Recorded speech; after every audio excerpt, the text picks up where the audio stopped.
Okay, so a ton of questions. So I think we're just going to dive straight to it. I'd like to start with a question that talks a little bit or ask a little bit about sort of the beginning, the top funnel. Like starting out, where do you find your potential customers that are about to enter the process? Maybe a little bit about how you can mix your outbound, inbound when you sort of get started. Maybe Lotte, will you take the lead on that? And then Kristoffer as well to tell a little bit. Yeah, I can start off, and then I guess that Kristoffer can elaborate a bit on how they did it and Custimy. But as I started mentioned earlier, it's quite important to, at an early point, to be really focused on who is your ideal customer profile. So of course, when doing inbound, you need to do a lot of outbound before getting the right information, getting the data.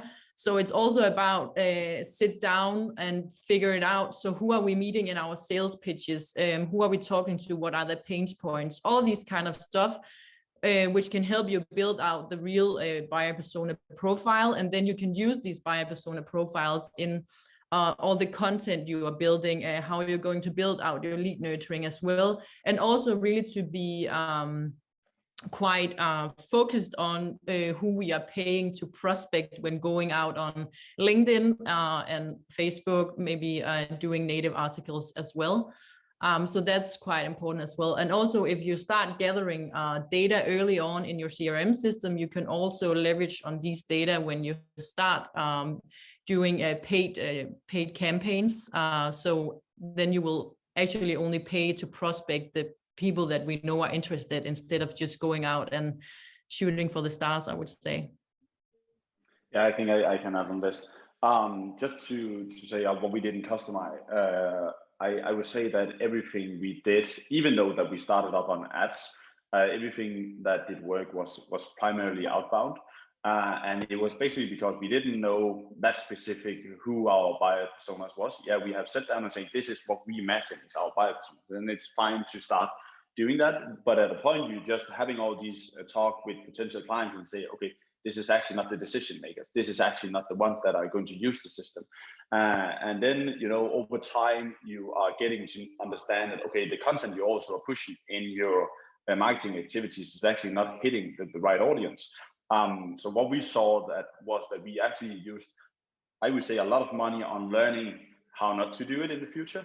And of course, it's way more hard to drive inbound marketing because it's a marketing activity, and B2B marketing is probably the hardest discipline in the marketing industry right now.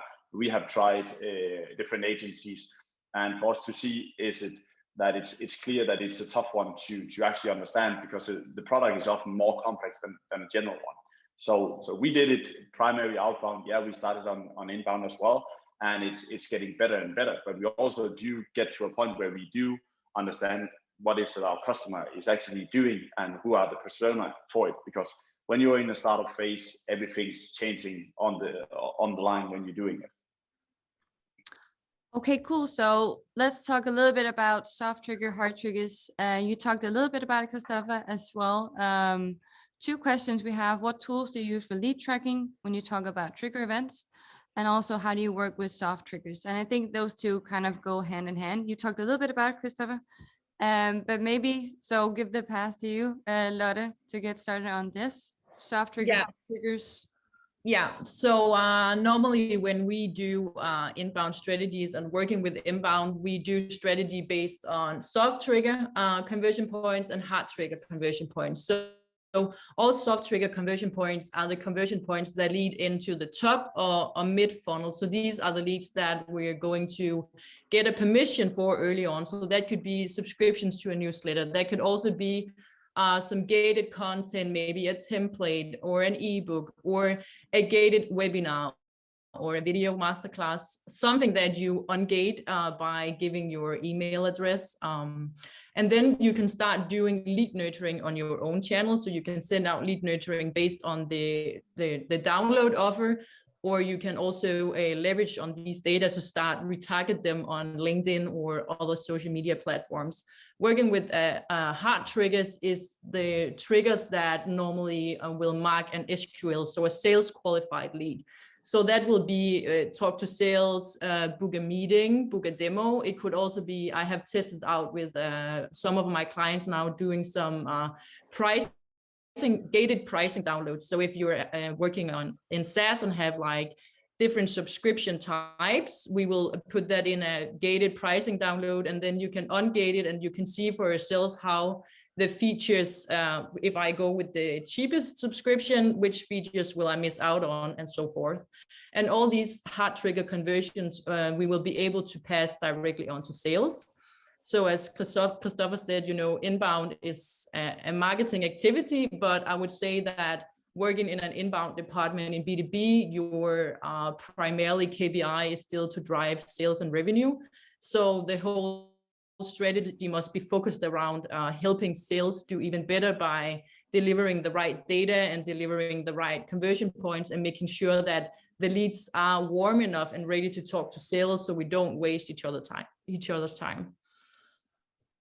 Yeah, I think, to be honest, in Custimy, we're still in the process of doing this. So we are still focusing a lot on when are people sales qualified.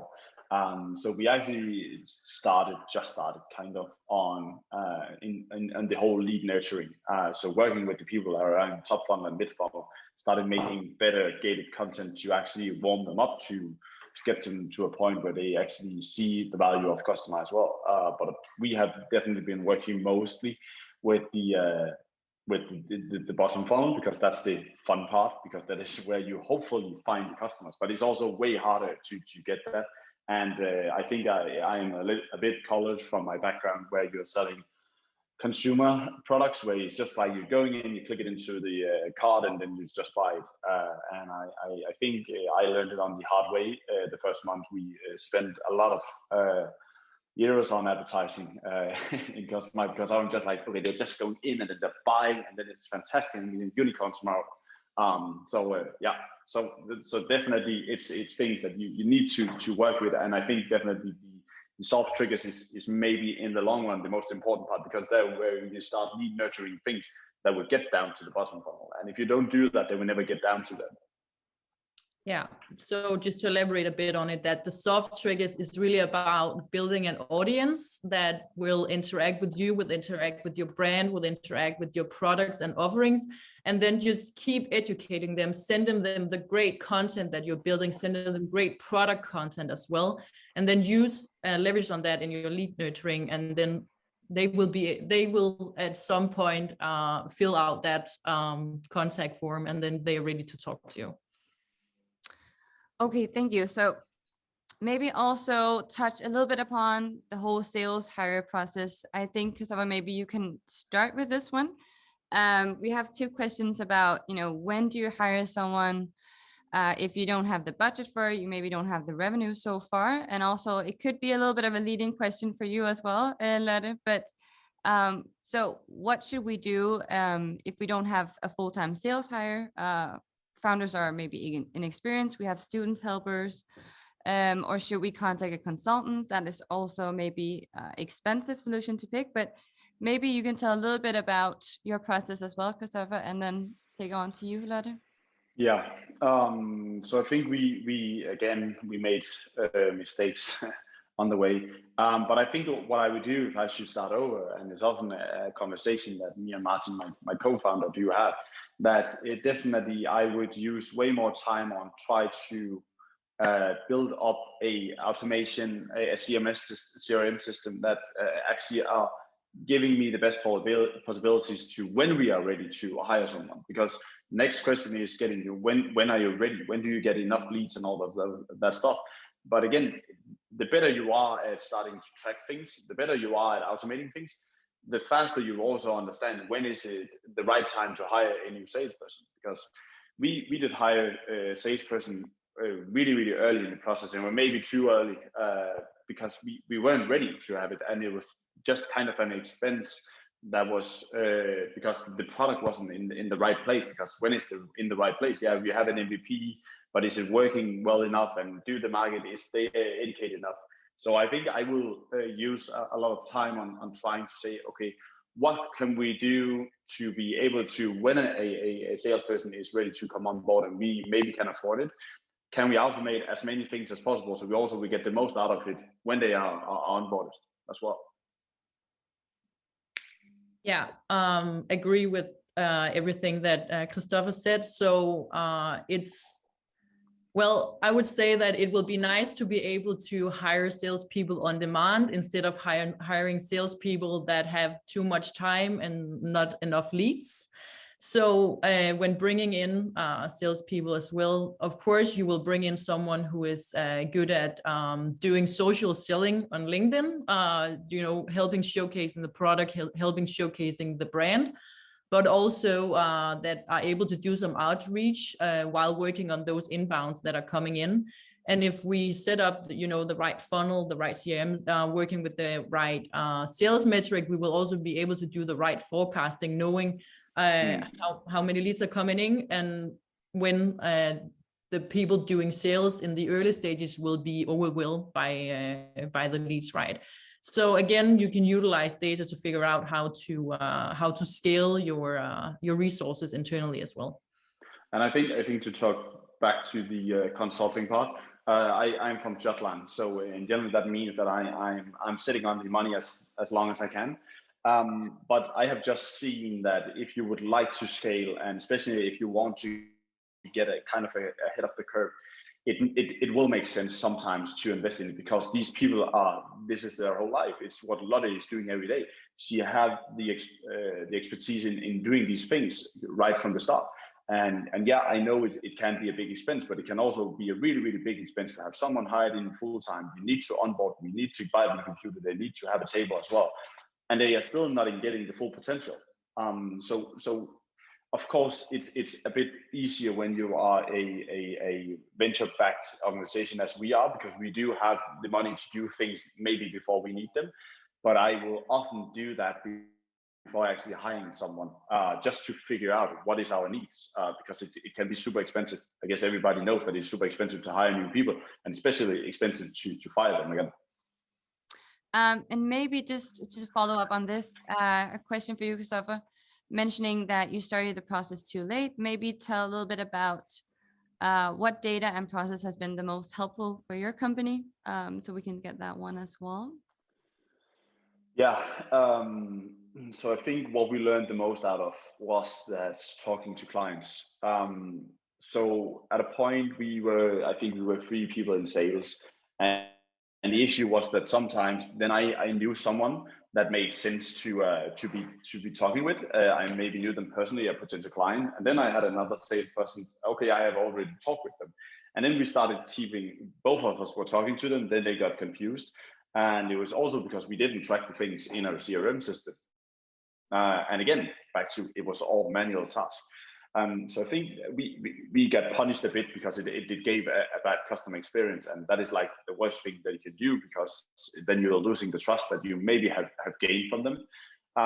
So I think from my point of view, we also need to understand it's not about not making mistakes, because it's super healthy to do that, because then you know that this is not a thing that you should do in the future, and mistakes is what we learn the most out of. So I think that starting to ask yourself some of the questions that I came with today, and the same as Lotte have been talking about, asking yourself, what do I think a good customer look like? What is an ICP customer for us? How do we see this whole customer journey process is going? Because like most people are clever enough to actually come with the right solution themselves.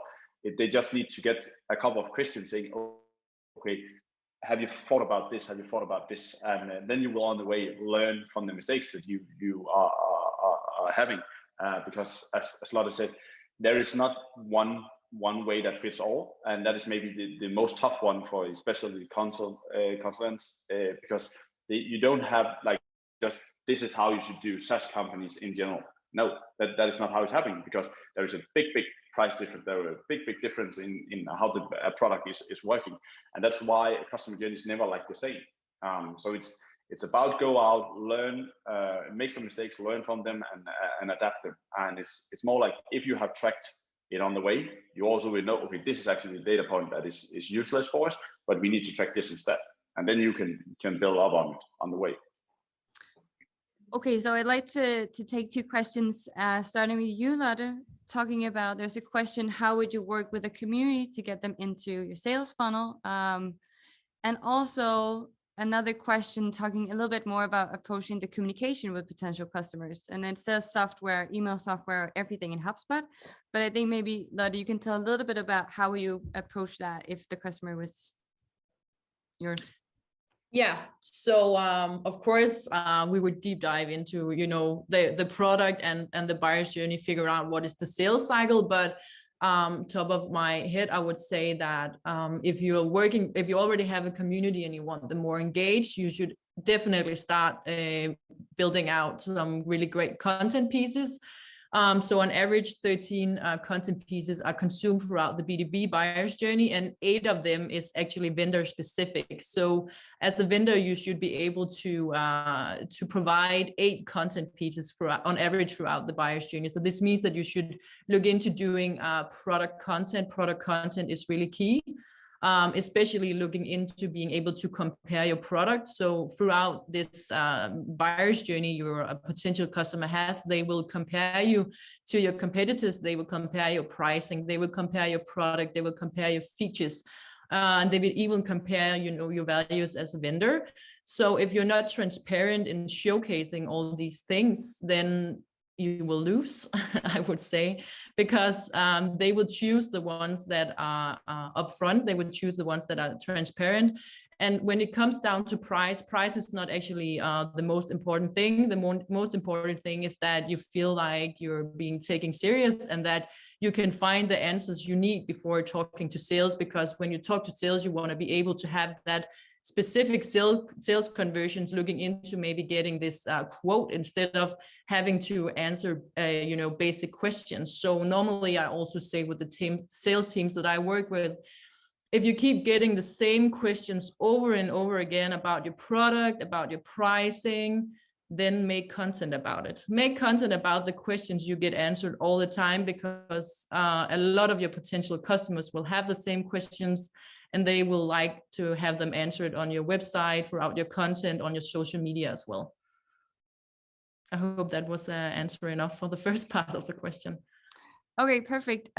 We also have a question in the chat that I think is pretty interesting, and maybe both have a final take on that. It says, like, if you have a product that's not ready, but you have hot leads, what do you do to maintain the relationship or convert? Are you doing pre-launch customer nurturing? Maybe Kristoffer, you'll talk about that. I don't know how early on you guys started, and then maybe Lotte, you can take it from there to give advice on that as well. Yeah, so it is a tough one. We did start getting some of them onto our beta version, and the first beta version was really poor. Let's just be honest with that. Basically, they didn't get anything out of it. It was mostly us that got some data, and we got to work with it and see how it worked.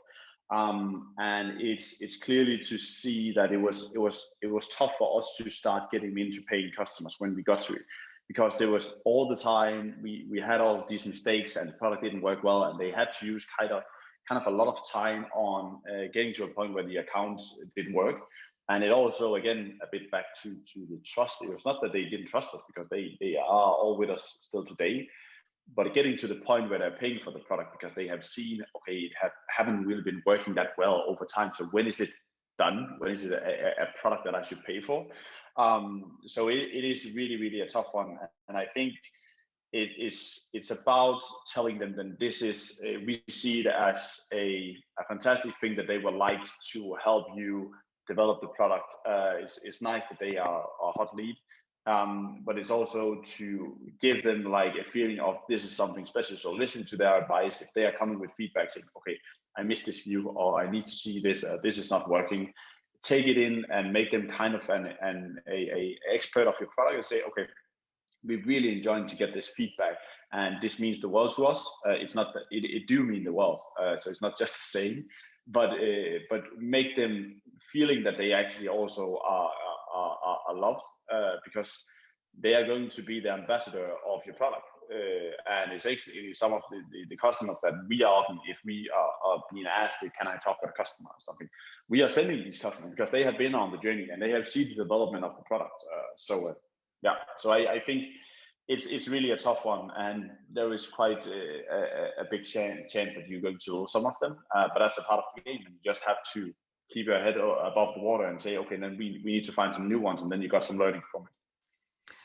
Okay, so we're reaching out of time, but for everyone, we'll just go through the Q&As. I'll probably address them in the following email. So I'm pretty sure that Lotte and Kristoffer will answer them on email. So thank you, Lotte, and thank you, Kristoffer, for joining us. And thank you, everyone, for today's talk. And hopefully I'll see you again in just 1 month ahead. So thank you for today, everyone. Bye-bye, thanks.